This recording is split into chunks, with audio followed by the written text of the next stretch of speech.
Welcome to the education Ferrari classes. आज हम पढ़ेंगे लाइसोसोम्स के बारे में।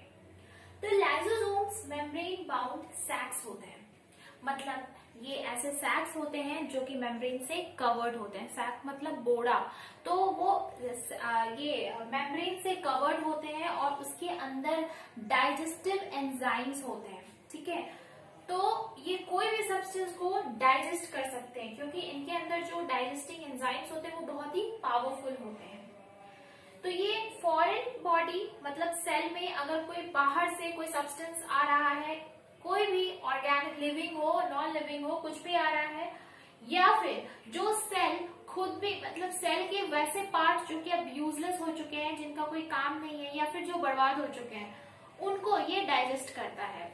फॉरेन बॉडी में बैक्टीरिया हो सकता है, जैसे कि कोई बैक्टीरिया किसी सेल को इन्वेड कर रहा है, तो उस कंडीशन में ये उस बैक्टीरिया को डाइजेस्ट कर देते हैं, तो उसे मार देते हैं। ठीक है, और फूड के डाइजेशन में भी इनका हेल्प होता है क्योंकि फूड, जब कोई भी सेल को फूड मिलता है तो वो उस फूड को डाइजेस्ट करते हैं। वॉर्न आउट में जैसे जो मैंने बताया, जो ऑर्गेनल्स अब नॉन फंक्शनल हो चुके हैं या फिर जिनका अब कोई यूज नहीं रहा, तो उनको भी ये डाइजेस्ट करते हैं। और इनके पास जो डाइजेस्टिंग एंजाइम्स होते हैं वो बहुत ही ज्यादा पावरफुल होते हैं। और उन एंजाइम्स को किसने सिंथेसाइज कर रखा होता है? रफ एंडोप्लाज्मिक रेटिकुलम में। अब मैंने बताया था रफ एंडोप्लाज्मिक रेटिकुलम कैसा होता है, वैसा एंडोप्लाज्मिक रेटिकुलम जिसके ऊपर राइबोसोम्स अटैच्ड होते हैं। राइबोसोम्स का क्या फंक्शन था? Protein synthesis. तो ये एंजाइम्स जो होते हैं, enzymes are also protein. Enzymes भी क्या होते हैं? प्रोटीन। ठीक है, मोस्ट एंजाइम्स आर प्रोटीन्स। कुछ बाकी एंजाइम्स होते हैं जो कि न्यूक्लिक एसिड्स के बने हुए होते हैं, लेकिन मैक्सिमम एंजाइम्स, तो आप एंजाइम को ऐसे सिनोनिमस मान सकते हो कि एंजाइम मतलब प्रोटीन का ही तो होता है बना हुआ एंजाइम। ठीक है, तो ये एंजाइम हो गया।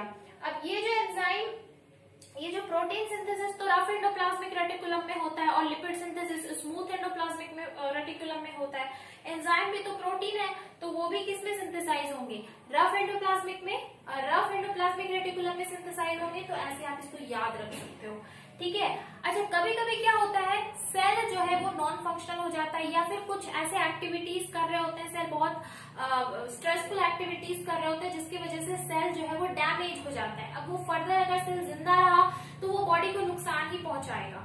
तो वैसे कंडीशन में ये जो लाइसोसोम्स है ये फट जाता है, बर्स्ट। क्या हो जाता है? ये बर्स्ट हो जाता है, और जिससे कि जितने भी एंजाइम्स इसके अंदर, जो डाइजेस्टिंग एंजाइम्स होते हैं, पहले तो वो मेम्ब्रेन के अंदर रहते हैं, लेकिन जब वो बर्स्ट हो जाता है तो वो पूरे सेल में उसके एंजाइम्स चले जाते हैं और वो पूरे सेल को डाइजेस्ट कर देते हैं। इसलिए लाइसोसोम्स को और भी क्या कहा गया है? सुसाइड बैग्स कहा गया है। ये वेरी इंपॉर्टेंट पॉइंट है। लाइसोसोम्स को हम क्या बोलते हैं?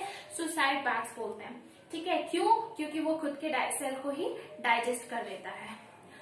Don't forget to subscribe my channel, और मेरे चैनल पे बने रहिए ऐसे वीडियोस और देखने के लिए। Thank you, stay happy, bye bye.